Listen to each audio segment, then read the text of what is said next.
are through to the quarterfinals after eliminating the United States in one of the most entertaining penalty shootouts we've all seen. I'm Pokuah Frimpong and lucky enough to be joined by Adelaide United star Dylan Holmes. Dylan, how are you feeling after that game?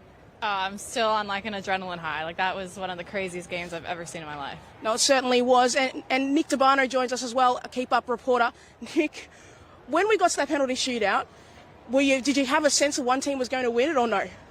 Not really. I mean, if you're basing it on the saves that Musovic was making all game, you thought she's going to be the hero tonight. In the end, she didn't even have to make a single save. No, she didn't have to make a single save, I don't think, in the end. No. So, I mean, at the end of the day, you couldn't really pick it. I mean, the Americans had most of the chances throughout the game, but that penalty shootout, the team that you thought was going to win just ebbed and flowed time and time again. At one point, you thought America's got this. At one point, you thought Sweden, and it's going back to America.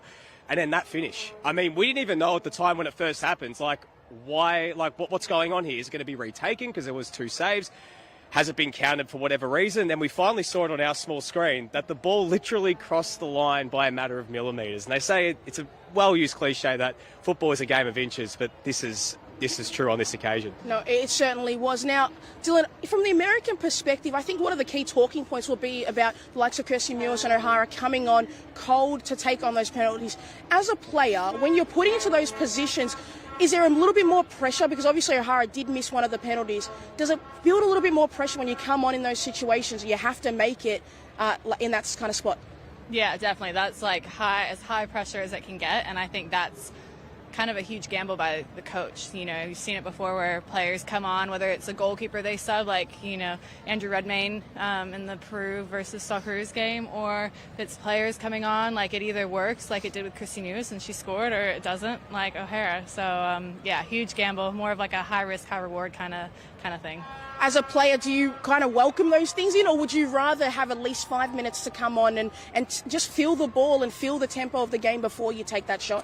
I'm guessing with them, they probably knew going into the game that was going to be a possibility, that, they were one of the 5 penalty takers, and that if it got to that point that they would be coming on solely to take a penalty. So I guess for them, they were probably okay with that. For me, I would probably want a little bit of time on the field, but, each to their own, and I guess it kind of half worked for the U.S. No, it did half his work, that's for sure. Now, Nick, obviously, Megan Rapinoe also came up, missed her penalty. Her penalty wasn't to win the game, but it was certainly setting the United States up on a really great place if she had slotted it away. It does look like it's going to be her last World Cup. How disappointing it must be for her to finish, a great career on international level like that. Oh, absolutely. It'd be heartbreaking. I mean, when she stood up, you would have backed her 9 times out of 10 to put that right in the back of the net, and to see that ball slowly, we could see from our position just slowly just rising over the bar, and it was this collective shock amongst everyone, sort of where we were sitting like, oh my God, Megan Rapinoe has missed. And then, you thought, okay, she's been potentially bailed out by Sweden missing, and Sophia Smith had the chance to win it, and then she put the ball over the bar, literally going exactly the same way.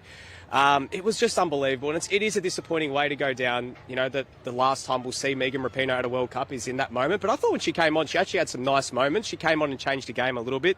She offered a lot in that attacking third. But, I think when we do look back on the career of Megan Rapinoe, we'll be looking at all those great moments from World Cups past and everything else she's done in helping the USA become the team they are now, and not at that moment there. But you know what?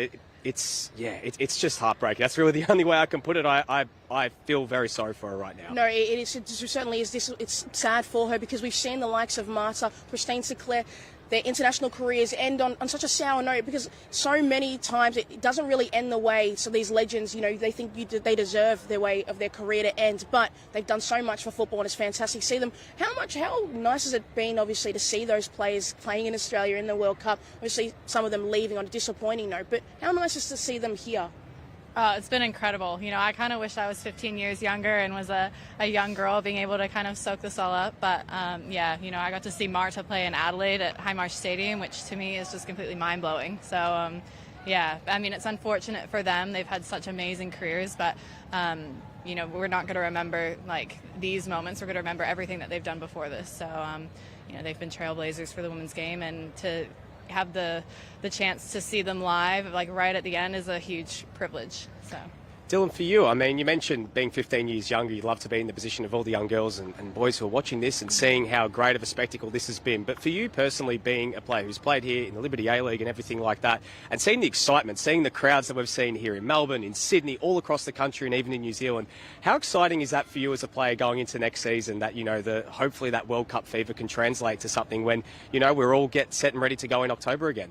Yeah, this is huge. I think to see these kinds of crowds for women's football matches is hopefully will completely transform the game moving forward. And I hope that the A-League Women's can use this momentum and use these crowds and maybe these new fans that have been engaged and try and get them into A-League Women's stadiums and supporting A-League Women's teams. So, I hope that this is just like the kickstart for something really special here in Australia. Cool, let's talk a little bit about the game as well. Tell us about what happened before that penalty shootout, because there was so much that really happened in the 120 minutes. Yeah. Yes, there were no goals, but we've got to start with the goalkeeping performance of Musovic. I mean, she's the backup goalkeeper at Chelsea, but I don't think she's going to be a backup goalkeeper for much longer after that performance, whether it's at Chelsea or somewhere else. Another club is going to come calling. First of all, start with you, Pokuah, and we'll go to you next, Dylan. Thoughts on her performance, just some of those saves throughout the entire game. It was fantastic, because when we look at the XG, it actually says that America didn't have that many great opportunities to score, but they certainly made the most of every opportunity they had, and she was there at every chance. Her hand was there. There was some saves she did. I go, how did you get there? How did your footwork get you into that spot? And I think there's no player who has done more for their individual stock in one game throughout this tournament than she did tonight. Because had it not been for her, I certainly think the United States could have won that game 3-0, because the Swedes weren't progressing forward, as particularly in that first half late on. They were not pushing. They were sitting very deep, and they were getting very lucky to not have the United States slot one in the back of their net. But you know what? Doesn't really matter, because Sweden are through to the next round. Dylan, for you as well, when you're playing in a game and your goalkeeper is playing like that, how much confidence does that give you when you're seeing the person behind you just making all these unbelievable saves and the game's still tight and everything like that? Does that give you confidence as a player going forward in the rest of the game? Oh, definitely. Like, if your goalkeeper's having a blinder like Musovic was, that's huge. And especially in a game like that where Sweden was going to be under the pump, U.S. were coming at them, and to know that your goalkeeper is having an amazing game, like that just, I think, helps a team like Sweden ride through the tough moments. So, yeah, it's a huge lift. And talking about Sweden, obviously now they head into the next round and they play Japan. Now, Japan, throughout this tournament, they've been consistent. There was a little bit up and down yesterday's game, but they got the win. Do Japan look at this game and go, oh, I feel like we might push on to the next round? Or are Sweden going to need to lift? Or do you think Sweden can do enough? What they showed tonight is enough to get them past a side like Japan? Yeah, I think, Japan, probably looking at this and glad that it went to extra time and penalties, but I think Sweden showed a lot of grit tonight, and I think, maybe they didn't have most of the ball or the most chances, but in tournament football, I think that's so important. So both teams are going into that game with some amazing momentum behind them and some amazing results, and it's going to be another incredible game. I'm so excited. And Dylan, you're familiar with a few of the players in the Sweden team as well. I guess tell us a little bit about that. I think you played with 6 of the players in the current Sweden squad? Yeah, so 5 that are in the squad now. I played with BK Häcken when I was in Sweden a couple years ago. So, it's really cool. 4 of them started the match tonight. They've gone on to do some incredible things in their careers. And, I really hope for Sweden this is the year that they can have a really, really good Women's World Cup. I think the interesting thing coming out of this, Pokuah, is both them and the Netherlands now have to travel back to New Zealand. Compare that with Japan and also, the Sweden. Sorry, it's got Sweden, and we've obviously got. I've had a blank for a second. But obviously, going over back to New Zealand, while the teams that they are coming up against, Spain, are remaining in New Zealand. They haven't had to travel whatsoever, but they're going from New Zealand, going to Australia, going back to New Zealand. How much does the travel factor, do you think, come into this, Dylan? Because you've been in this situation before. We have to do a lot of travelling, especially with Adelaide. Playing every second game, obviously, is a road game. Compare that with, say, some other teams in New South Wales or teams in Melbourne where they get to play potentially some local teams. How tough is that from a travel perspective when you've got to move around a lot and play games in quick succession? Oh, it's so hard. And, especially going, internationally, that's another huge factor that maybe in World Cups gone by hasn't really been something that's happened. So, even though the flight from Sydney to Wellington or to Auckland isn't insanely long, it's not like doing Perth to Wellington, but it takes it out of you. It's a long trip. It's a long day. When you've just come off playing 120 20 minutes and penalties, and it's hard. So I think they have a tough job ahead of them to go back to New Zealand and play another game at this similar intensity. It's an interesting dynamic to have to deal with, I think. Touching on that, Dylan, what's the key to being able to recover and be able to play the next game and feel at least 95% fit? Because obviously, I doubt as you play in a tournament you ever feel 100% fit as you felt in the first game. What is the thing that you've really got to focus on as a player to stay mentally sharp and then also physically be ready for the game? Yeah, I think, for Sweden, it's to enjoy this moment and enjoy the win. It's historic. It's a really huge deal. But I think come tomorrow, they'll be full on into recovery mode and doing everything they need to do, whether that's pool, gym, nutrition, sleep, whatever it is. Like they know what they need to do to get their bodies right. And I think they'll have enough time to recover from this and move on to the next game. Looking at it from a US perspective, I mean, it's disappointing to go home like this. I mean, going into this World Cup, they hadn't lost in 2 World Cups. They were going for history. They were going for the three-peat. Only won 1 game at this World Cup. 3 draws technically, and then a loss in penalty shootouts as well in that 3rd draw as well. But a real somber way to end this World Cup. I guess, what are your reflections coming out of this for you, Dylan, firstly? I mean, what are the reflections when you look back on this tournament for America? Do you see it as a missed opportunity? Do you see it as one that they really look back at this and go, God, we've really let this one slip? Or how do you see it from your point of view?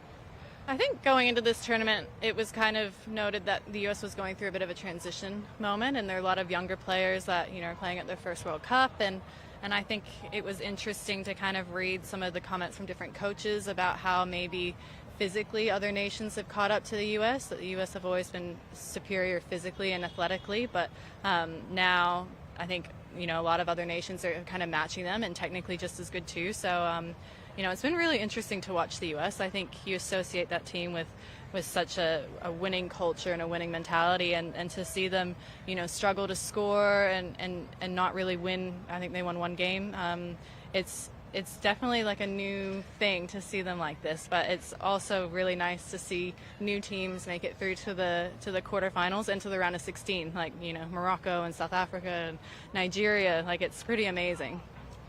No, and I think I agree with that a lot, Dylan. I think American football, obviously, they've been so dominant. They've got the best athletes in women's football. I think that's easy to say, but I think this is going to force them to make a change and really look at the way their style of football and see if there needs to adapt and needs to have changes, and we need to introduce some more players. Because I think, obviously, an issue for Vlatko was that the gap between him bringing in some younger players and the phasing out such a harsh way of saying it, but the ending of the careers of some of these older players, I just don't think he maybe had the run-up and the time to get a new system in place. So this team is half and half and not really a set identity as we've seen so much of the US national team have before. So I think leading into the Olympics, we're going to see a lot of changes in that team, and we're going to see maybe a few more players introduced and maybe a different playing style. But I think it'll be good for them because they have to adapt with the rest of women's football because it's caught up, and it's a good thing because we want to see the highest level of football at every stage. Absolutely. And I think one thing we've got to talk about, you mentioned the penalty situation with bringing on O'Hara and Mewis in that situation. Now, this is a topic that we're potentially going to be having to talk about again tomorrow because it's been spoken about so much from a Matildas standpoint. The situation with Kaya Simon, knowing that she's coming in under an injury cloud, hasn't played a minute in almost a year now, and there's been a lot of talk about potentially a similar scenario when we get to the knockout stage being brought on in that scenario. A cold penalty taker. I mean, we saw it out there. It worked with one of them, with Kristy Mewis. It was a bloody good penalty. It was a great penalty. Fantastic penalty. I was thinking straight away, oh no, like this is not going good, because our minds immediately go back to all the disasters when that's happened, and it's always been the same discourse afterwards. What was the coach thinking not bringing them on earlier? Why would you put a player in that sort of situation? I mean, you just think back to the Euro 2020 final. Nick, I know why you're bringing up Euro 2020. Of course I'm bringing it up, but we're not going down that rabbit hole today. But literally, I mean, it's something the Matildas are going to have to face. I mean, if you're Tony Gustafsson right now, what are you thinking? Because it was a 50-50 call still. It still is the same jeopardy and also the same success that come on the end of it. Pokuah first, what are your thoughts coming out of that from a Matilda standpoint? I never like cold penalty takers. You spoke on it before. I think that it seems the players feel a little bit more confident. Whether they've touched the ball a little bit and there's so much pressure to put on one person in one split moment, and particularly if they miss the effort, you're going to have, not the effort, but it's going to take so much to lift them back up, to have so much confidence in a penalty again. It's a singular moment, but it can have so much lasting effect. So I hope that we don't have to bring on Kai Simon. I hope we can get the win. Long before then. But I also don't know if she's going to be fit enough to take the penalty. We haven't seen her do a lot of like running and things like that. So not quite sure if she will be. Come on, maybe Sam Kerr. If Sam Kerr doesn't play the full 90, she comes on. But I don't think you'd want to put a player in that kind of situation. What about you, Dylan? Yeah, I agree. I think unless you have total faith in that player and it's premeditated and they're kind of aware of that's what their role is going to be, then maybe it'll work. But yeah, and I was thinking about Christy Mewis and Kelly O'Hara coming on and watching them warm up, and then when they came on, I was thinking they probably haven't touched a ball since maybe when they were kicking around at halftime. So for me, that's huge that they're expected after 60, 70, 80 minutes of not touching a ball to slot a penalty kick. Just an aside on that was Christy Mewis' first touch the entire tournament. I don't think she'd played a single minute in the group stage at all. It is a gutsy call. Yes, it paid off for that split second, but obviously O'Hara missed, and it's easy to look back on that penalty shootout. But I think just on a final note on this, the USA had their chances today. They were the better team throughout the 120 minutes. I mean, we'll talk about how good Lynn Williams was when she came on as well, and just the amount of opportunities to look. Trinity Rodman also had a really good game. But God, you have to think, if it wasn't for some of those saves and everything else happening in those 90 minutes, it probably is the US in the quarterfinals. We're having this conversation maybe 45 minutes, an hour earlier. But nonetheless, I mean, that is football. That's the beauty of football. This stuff can happen. And Sweden, congratulations to them. Yeah, no, Lynn Williams, if you've watched the Liberty A-League, you've seen her play for Western Sydney Wanderers and play for Melbourne Victory. And when she came, she was certainly electric. And she brought a lot, because it's also been a conversation in this tournament. Trinity Rodman, Lynn Williams, what's the, who do you go with? And I think Trinity Rodman had a decent game when she was on. And then when Lynn Williams came on, she was also quite good as well. I don't think the problems were with the wingers at the end of the day. You saw Lindsay Horan was probably had the most opportunities in those dangerous areas for the United States, and we know how great of a player she is, just couldn't finish it. But either way, it ends on a hard note for the United States and a great note for Sweden. They head on to the next round. But the Matildas, they want to reach the quarterfinals now. They play Denmark tomorrow. Looking ahead to that game, what do you expect to see, and what do you think is going to be the key determining factor for the Matildas to get the win tomorrow? I'm expecting, hopefully, to see another performance like we saw in Melbourne against Canada last week. But I think it'll be a completely different game. This is Denmark's first World Cup appearance, so their first time in the round of 16. And I have a feeling they'll play a little bit more conservatively than the Matildas maybe. So I think, maybe they'll be faced with a bit of a lower block rather than a kind of expansive playing team. But I think in the end, they just need to be patient and they need to be clinical. And if they can do those things, they'll win the game. I think the fascinating thing coming into tomorrow is exactly what you mentioned. Australia coming up against a team that has given Australia the most amount of problems in that sort of style throughout this tournament so far. Looking at the Ireland game, looking at the Nigeria game, teams that were able to hit Australia on the counter-attack quickly, defend and frustrate. That is where Australia have struggled in the past. I do wonder if Tony Gustafsson has learnt from those lessons. I think if you're looking at the starting 11, I don't think much will change from the team that played against Canada. Why would you change a team that's won a game 4-0? But, I mean, we go back to the fact that they played them last year. They beat them 3-1. There is that wild card of what Alex Chidiac did on that day when she came on and changed the game. So I think that's going to be a really, really fascinating watch. I'm really, really curious to see how they go up against a team that's going to sit back and see what sort of lessons they've learnt going forward. In terms of, Sam Kerr, it's always still the looming factor. It's still if she is able to play, she's not. If Sam is, sitting at, she's still not fully fit. Is it still a case of you keep her on the bench and only if you really, really need to bring her on? Or would you try and start her because it is a do-or-die game? Well, I think you need to have faith in the girls that won 4-0 against Canada. That was an incredible game. Everybody in that team played exceptionally well. And, for me, I think they deserve the chance to win this next game. I think those girls did enough. And, obviously having Sam Kerr in your team, any team is better for it, but I think if she's not fully fit, then I think give the girls that beat Canada 4-0 another run, and if you need her, then use her, and if not, then she gets another bit of rest and hopefully can be fully fit. No, absolutely. And then another game that happened earlier today was the Netherlands taking on South Africa. It was certainly an entertaining game. I think South Africa, they showed a really great account of themselves. They had some really big opportunities in the first half that they didn't put away, and the Dutch were there when they needed to be. What did you make of that game this morning? That was a really intriguing game to watch. I really enjoyed watching South Africa in transition. I think they were super fast. They made incredible runs forward, and I guess they knew that that's how they were going to score, but they caused the Dutch some real problems. So, I think it had the potential to be a really tricky game for the Dutch, and it may have turned out to be not as straightforward as they thought, but it was really fun to watch South Africa. Yeah, I mean, South Africa were great, weren't they? Yeah. I mean, they were fantastic in transition. I think the one thing that they were lacking was just a bit of final ball, just a bit of polish. They did everything so well until that final ball, a little bit of just composure, a bit of calmness, something that I thought they showed really well against Italy only a few days ago when they were able to get that win, because that was also a high-stakes game. It was 2-2. They took their chances really well in that game. Bearing in mind that, the Dutch are a lot better defensively than what Italy were on that day. But from a Dutch point of view, it's a win. They're through to the next round. I thought that was a real tough game, a game that, they just had to get the job done and get through, because the next game, given what we saw yesterday from Spain, who came out and made, I think the best way to put it is a statement against Switzerland, the team who hadn't conceded a goal all tournament, and they come out and put 5 past them. How do you think that game is going to go? Because it is such a fascinating matchup between the Dutch, but also against a team like Spain, who have seen the best of, but we've also seen the other side of it, what we saw against Japan when they lost 4-0. Yeah, I think it'll be a really interesting game. I think Spain put on a clinic against Switzerland, and I think against the Dutch they'll probably come up in a similar way where they'll have a lot of the ball, and the Dutch are going to need to defend, and maybe they can take inspiration from Japan's win against Spain, where Japan didn't really see much of the ball, but I think at one point they had 3 shots and 3 goals. So maybe the Dutch take a little bit of inspiration from the Japanese, but it's setting up to be a really intriguing quarterfinal.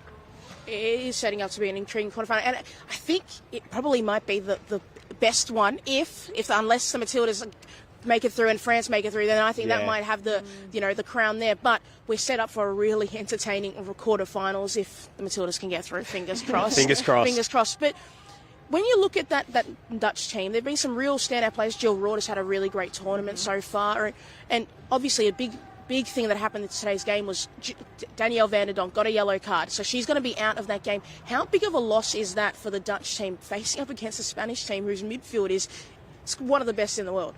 Oh, I think that's huge. I heard the commentator say, and correct me if I'm wrong, that she's started every single one of the Netherlands World Cup games, which to me is an unbelievable statistic. So they haven't actually been to a World Cup game without her in the starting 11. So I think, losing her is going to be a really huge deal for the Dutch. And, it's an opportunity for somebody else to come in and do their part. But, yeah, that's a big loss.